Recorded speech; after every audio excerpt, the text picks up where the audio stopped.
है 2008 से मैं इसमें काम कर रही हूँ। मैं फरवरी 2008 में हमारी ट्रेनिंग हुई थी।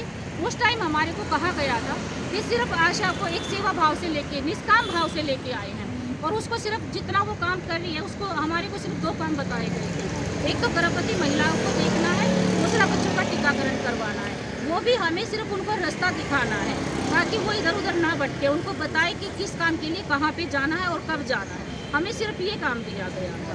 2008 में इतना ही काम था कि हमें घर घर जाकर के सर्वे करना होता था, और 400 घर के सर्वे में से जितने बच्चे निकलते थे, जितनी प्रेग्नेंट महिलाएं निकलती थी, हमें उनकी देखरेख करनी थी। मगर अब ये नौबत आ गई है कि हम एक नवजात शिशु से लेकर के 100 साल 80 साल के बुजुर्ग तक जो भी काम है, जो भी देखभाल है, उनकी हमें करनी पड़ती है। कैसी कैसी जो सेवाएं आपको दी जाती है? एक नवजात शिशु होता है, उस एक गर्भवती महिला होती है, उसको हम हॉस्पिटल में रजिस्ट्रेशन हम करवाते हैं।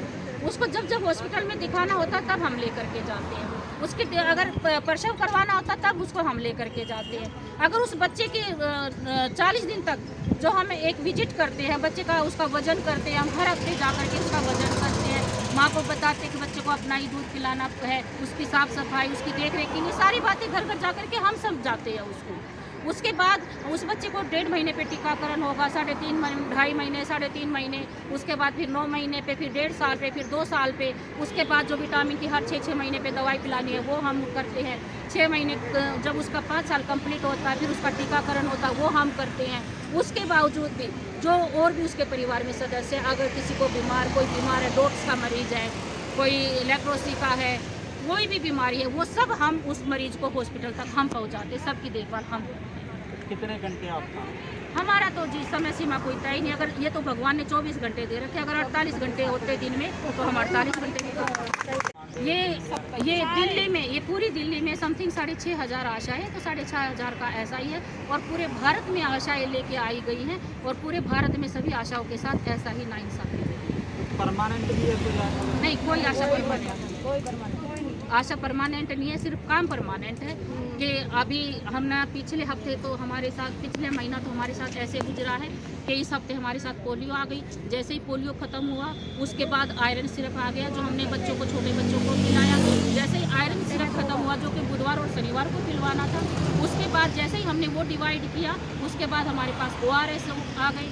जब हमने सबको घर घर जाके ORS डिस्ट्रीब्यूट कर दिए, उसके बाद हमारे पास एल्बेंडाजोल आ गई। जब हमने एल्बेंडाजोल खिला दी तो उसके बाद हमारे पास फिर आयरन की गोलियां आ गई हैं। तो इस तरीके से मतलब ये है कि हम घर पे तो हम बैठ ही नहीं सकते, हमारा परिवार है ही नहीं, हम सारा दिन बस यही काम करते। ऊपर से कोरोना का है कि उधर पेशेंट निकल गया, जिस टाइम भी वहाँ का पॉजिटिव पेशेंट की रिपोर्ट आ गई, वहीं पे आशा को बोल दिया जाएगा फ़ोन करके, वहाँ पेशेंट की रिपोर्ट निकली और आप उसको मेडिसिन दे के आओ, उसको ऑक्सीमीटर दे के आओ, उसको मेडिसिन दे के आओ, उसको सारी बातें समझा के आओ, उसको बार बार देख के आओ। ये चीज़ें सारी आपकी केवल मांगे कि मानदेय बढ़ाया जाए या परमानेंट भी किया जाए? हाँ, हमारी 2 मांगे हैं कि हमें परमानेंट किया जाए और हमारा एक वेतन बनाया जाए कि जो कि एक दिहाड़ी है, जो मजदूर को आप देते हैं, हमें 18,000 रुपये जो आपने मानदेय रखा है, हमारे को कम से कम 18,000 रुपये मिल जाए। अभी कौन कौन सी मुश्किल आती है? अगर 3,000 रुपये तो इस समय में बहुत कम है, तो घर चलाने में कौन कौन सी दिक्कत है? घर चलाने में तो सारी मुश्किल आ रही है। अब हम एक छोटा सा सिलेंडर लेते हैं जो कि महीने भर भी नहीं चलता, उसका भी हमें 200 रुपये देना पड़ता है।